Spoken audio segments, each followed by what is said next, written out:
지난해 여당이었던 국민의힘이 총선에 참패한 뒤 윤 전 대통령은 갑자기 대왕고래 프로젝트를 발표하며 막대한 양의 석유와 가스가 매장됐을 가능성이 높다고 목소리를 높였습니다.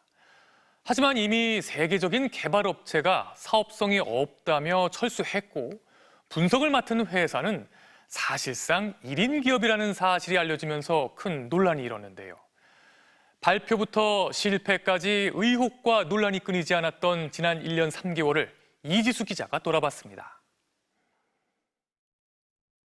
여당이었던 국민의힘이 총선에서 참패한 지 2달 만인 지난해 6월. 당시 윤석열 대통령은 예고도 없이 취임 후 첫 국정브리핑을 열었습니다. 막대한 양의 석유와 가스가 매장돼 있을 가능성이 높다는 물리탐사 결과가 나왔습니다. 윤 전 대통령은 포항 영일만 일대에 우리나라 전체가 최대 29년간 쓸 만한 가스와 4년간 쓸 수 있는 석유가 매장돼 있을 가능성이 높다고 발표했습니다. 시추 성공 가능성이 20%에 달한다는 미국 기업 액트조의 분석 결과를 근거로 들었습니다. 20% is very good in a frontier basin. 하지만 앞서 1년 전 약 15년간 이 지역을 탐사했던 세계적인 개발업체 우드사이드가 유망성이 없다며 철수한 사실이 알려져 논란이 일었습니다.